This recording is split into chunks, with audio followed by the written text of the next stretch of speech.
Buenas tardes a todos y a todas. Es todo un placer para mí estar aquí esta tarde con todas vosotras. La verdad que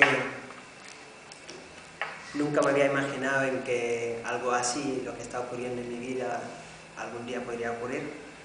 Pero bueno, la realidad de la vida me ha llevado hoy a vivirlo.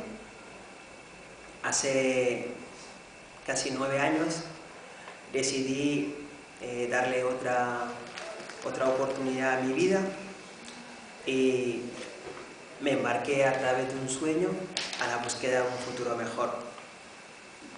Bueno, realmente volviendo al tema de esta tarde, hablando de medios de comunicación, después de haber estado aquí unos cuantos años y después de haber estado muchas veces investigando sobre las realidades, la circunstancia o más bien las necesidades que nos empujan a nosotros a emprender a veces caminos tan difíciles a la búsqueda de un futuro mejor,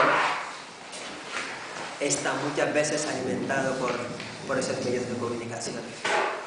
Principalmente la más poderosa y la más peligrosa, que es la televisión. La televisión llegó en Senegal en principio de los años 80 y como en aquellos tiempos no habían muchos periodistas formados y no había muchos medios, el Estado no tenía muchos medios, lo que pasaba eran que muchas veces, como no tenían contenido, cogían programas de Francia, especialmente porque era el país colonizador, cogían contenido de Francia y lo pasaban por la televisión. Entonces esto despertó muy temprano las ganas de poder saber lo que había detrás de esas imágenes de televisiones que veíamos todos los días y en sí también tenía una repercusión directa sobre la educación, porque hasta este momento, y como bien lo sabéis, la educación africana es en su mayoría es oral. Nuestros abuelos se encargaban de educarnos por la noche. Entonces la introducción de la televisión en nuestra vida en sí cambió totalmente el papel de nuestros abuelos. Y bueno, al final se encargó gran parte de la educación de los que iban a ser los futuros jóvenes. Aparte de la televisión podemos hablar también de lengua, ¿no? Que en Senegal no tenemos la oportunidad o la dignidad de pedir a los que nos han colonizado de dejarnos estudiar en nuestras propias lenguas. La educación es importante, al igual que el lenguaje es importante. Si nosotros estudiamos en francés y en principio empezamos a leer la lectura francesa, empezamos a descubrir un nuevo continente, un nuevo país, y todo esto, el poder que tienen los escritores es que te embarcan en viajes en los que muchas veces despiertan las ganas de poder saber lo que hay detrás de esas líneas que tú lees o detrás de esos libros que nosotros leímos. Entonces creo que también en esa búsqueda de un futuro mejor está totalmente establecido en nuestra vida desde una edad muy temprana, ¿no? Porque empezamos a estudiar a los 7 años y cuando empezamos a estudiar estudiamos directamente en francés. Entonces la educación en francés y luego la televisión y la radio, que todo eso en principio pues nos ponían solamente contenidos franceses y nosotros pensábamos que esto era lo mejor y lo escuchábamos y lo adoptamos a nuestras vidas. Más tarde, cuando nos hicimos un poco más mayor, frente también a una realidad, aquellos tiempos que el porcentaje del paro juvenil en Senegal alcanzaba casi el 60% de la población. Y creo que en sí una cierta curiosidad hizo que pensábamos no acomodarnos en aquel panorama, ¿no? En plan, podríamos dedicarnos a estar todos los días bebiendo té, a estar todos los días pues siendo testigo del viaje del sol, ¿no? Dejando las horas pasar, pero en sí decidimos darle otro giro a nuestra vida, decidimos embarcarnos en un sueño, decidimos ir a la búsqueda de una vida mejor. Y el lema que siempre nos poníamos enfrente era vivir dignamente o morir en el intento. Así que en mayo, el 11 de mayo de 2006, embarqué en un sueño, embarqué en un cayuco junto a unos 83 personas, entre los cuales estaban 2 hermanos, mi hermano pequeño Pape y mi hermano mayor Adama.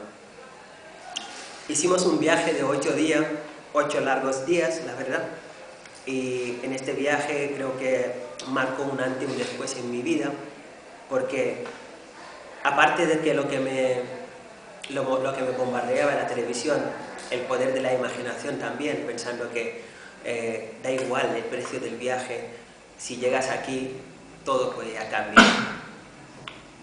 Llegas a Europa después de este largo viaje y te enfrentas con un mar de sorpresa. Me impactó bastante bajarme del cayuco y que la primera cosa que me hicieron fue marcarme con un número. Me identificaron con el número 41. Y las 2 primeras semanas que he pasado en Tenerife respondía bajo ese nombre. En ningún momento se empeñaron o se preocuparon en saber cómo me llamo, ni de dónde venía. No, me pusieron el número 41. Y las 2 semanas que he pasado en Tenerife respondía bajo ese nombre.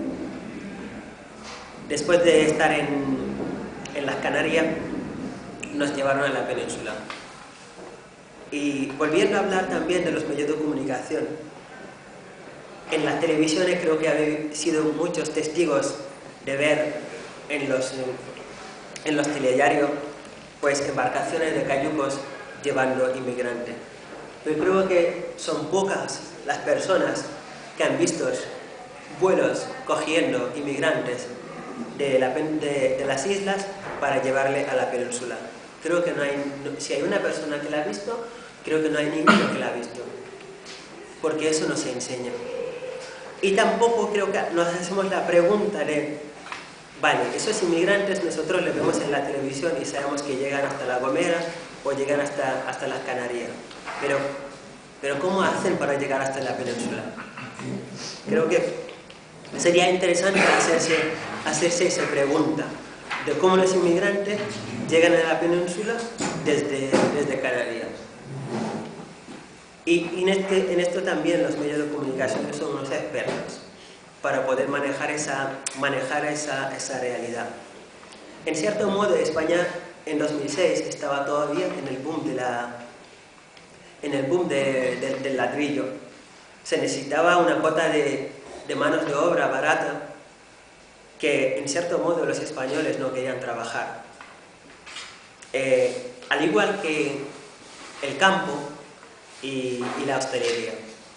Y esa mano de obra barata, el propio gobierno intentaba, con la llegada de esos inmigrantes, cubrir esas plazas de trabajo, esos puestos de empleo. Pero eso no se cuenta en ningún medio de comunicación. Las llegadas a las Canarias, sí, pero cómo hacen los inmigrantes para llegar hasta la península, nadie lo sabe. Me hizo pensar mucho, la verdad. En principio de 2006, mis primeros meses aquí, cuando empecé a hablar español, me acuerdo que la vicepresidenta de aquel gobierno salió en la tele y dijo: todos los inmigrantes que entran en España de manera ilegal, tarde o temprano saldrán de España. Pero esa señora se calló muchas cosas. No dijo en ningún momento: nosotros le proporcionamos el vuelo de las Canarias hasta la península. Que en cierto modo también era algo que la gente no sabía ni iba a saber.